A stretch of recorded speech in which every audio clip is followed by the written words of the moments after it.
Saturday. Why are we here at an Amazon building, November 4th? Yeah, so, Stephen, thanks for joining us today. We are here with Cascadian Gamers. Okay. It's a organization that we started about 10 years ago as a group of friends to give back to Children's Hospital after one of our friends' daughters ended up at Children's Hospital and needing emergency care. We're here doing our annual Extra Life event, and what that is Extra Life brings together gamers from, now it's like the entire world. At that time it was US focused, but every year around November 4th, that's when we do our annual game day. So we get to play for 25 hours because in the United States this is the day that we do daylight savings. Oh, cool, so you get that extra hour. Oh yeah, so that's when it really gets tough. When you see the time repeat itself, that's the tough hour, right? You get that 1 hour do-over.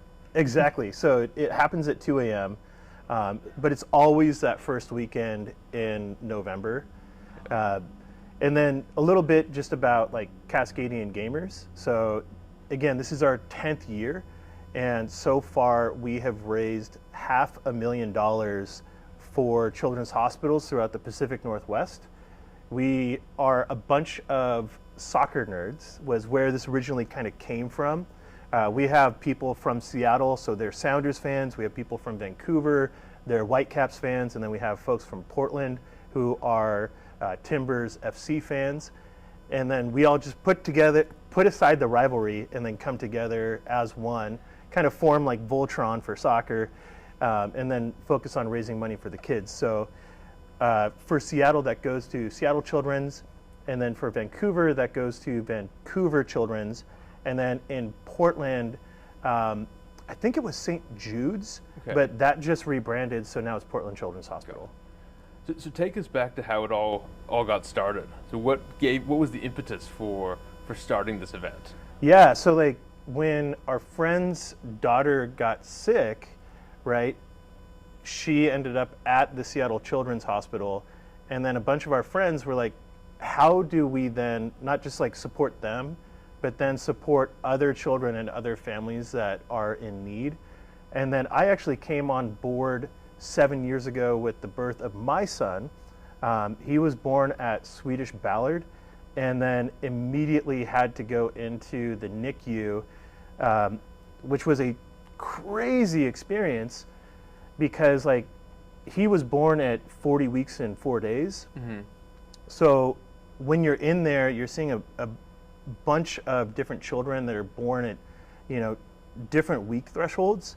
So I had the big fat baby that had just like ended up, he couldn't breathe when he was born because all babies end up having just like a little bit of poop in their system, and he let that go inside the womb, and some of that ended up in his lungs, right? So they ended up having to rush him into the tiny little NICU that they have in Ballard, and then ultimately they removed just 5 milliliters of what's called meconium. And it's crazy when you think about like how small that size is to us, right? So like when you take your cough medicine, right, you're taking 10 milliliters. Yeah. But when that's in a baby's lungs, that's a like really big volume. And then he did end up being like totally fine. Everything is like absolutely normal. He's in like, the upper 90s and percentiles now. But we were there for a week. We ended up going from Swedish Ballard up to Swedish Cherry Hill, so that's First Hill here in Seattle, just so they could have like that level 3 NICU, because what they have in Ballard is a level 2. So he actually was born, I want to say like at about 1834, so 6:34 p.m. And then that night, right at around like 12:30, so into the wee hours of the morning, they actually took him from Ballard up to First Hill, lights and sirens, and then I followed him up in the morning. Wow. I can't imagine how harrowing that feels. I mean, even now looking back 7 years ago, it probably still gives you like the willies sometimes just thinking about it. And I have 4 of my own, and I know the most I can't even, the most powerless you ever feel as a dad, right, is when there's a medical issue, right? Because normally there's something you can do, right? You can move something, you can lift something, you can cook something, right? There's something you can do, but with a medical issue, it's like, okay, there has to be people and infrastructure and things that are trained for this, and this all costs. Well, and it's just like completely wild. So I can tell you, when we were walking him from the birth center up to the NICU, in a gaming related fashion, I was like third party. I was there first person, but it really felt like I was like watching myself and the doctors and my newborn son walking down this hallway. It was like almost like I was watching ER, but I was like living it. And then, like the thing that I'm really grateful for is we do have and had great insurance. So I knew what our maximum out of pocket was going to be, and I had saved that, tucked it away. Yeah. And then, we ended up, after that week, we get a bill from Swedish, right? And they're only going to charge us for that maximum through insurance. But the total cost for 7 days and birth was over $90,000, right? So if you think about that, in 2017, before we went into this era of inflation that we're in now, that was like over $12,500 per day. That's an astronomical number, right? And so thinking about, again, you said you've got insurance, you knew, okay, I'm not going to pay this much, but this is how much is flowing through the system on, I guess, your son's behalf to make sure that he gets a good start into life. So then what does the organization that you're raising money for, who is it benefiting? Yeah, so all of these end up going to those particular children's hospitals. And if you're familiar with the medical system here in the States, like how that ultimately works is you can be forgiven. So like based on like what you can pay, that's typically like what a hospital will charge you.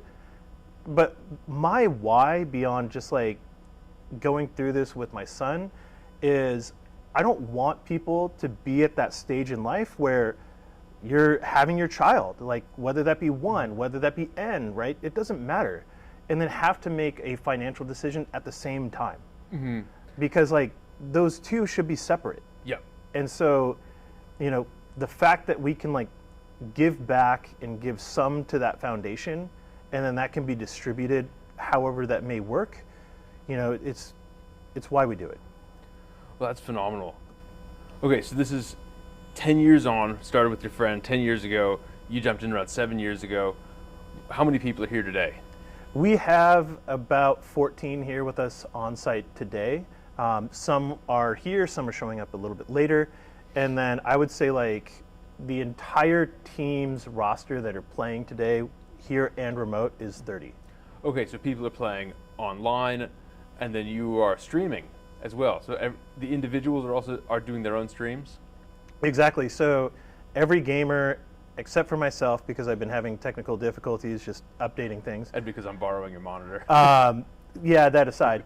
But like everyone does have a Twitch stream that they are streaming to right now. And then, we do have a broadcast schedule. Got it. So, we do also broadcast over our main channel for Cascadian gamers. And then everybody does have a shift that they'll basically go and do a rotation onto Cascadian gamers, and then it just passes along. Got it. So we will be streaming for the entire 25 hours. Well, I'm going to get a clip out in the next hour or two.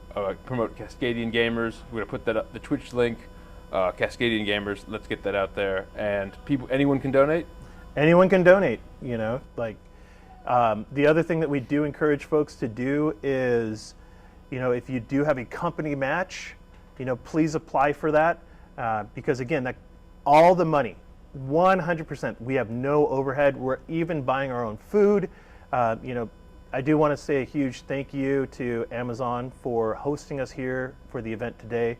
But 100% of the donations that come to Cascadian Gamers go directly to children's hospitals. That's phenomenal. And in a time, I guess there's so much, I don't know, so many bad things to think about. We can think about, okay, what is a better thing than helping vulnerable kids and their families, right? Because we don't want anyone to think about trading off the health of their kid versus their medical attention and their own, financial well-being. Because financial well-being, that's one of those long-term systemic stressors, right? I mean, I saw this horrible study out of the Fred Hutch where it said that sometimes people would have cancer, go into remission, but then the financial stress of it brought in so much internalized stress. They ended up, the cancer ended up reappearing just from all that stress. Yes. Or at least as a contributing factor. And so being able to not have that, that's a really important thing. And that's really the goal, right? Like, there is enough that is going on in the world that is contributing to that I don't want any parent to then have to think about finances. Just think about the well-being of your child, because that's the most important thing at that time. And obviously we can't make those societal level changes as individuals, but that would be something where my hope is that one day we can get to that point where we do decouple health from financial wellness as well. Well, that's a really, really neat thing that you're doing, and it's really cool that there's critical mass. Let's get the word out, and congratulations on the people that are here, and just what you and your colleagues have built up. That's really, really neat. And then one other thing that I do want to plug is for folks that donate, we do recommend donate in increments of tens, because for every $10 you will get a raffle ticket. We do a raffle that's going the entire 25 hours. So we do have prizes.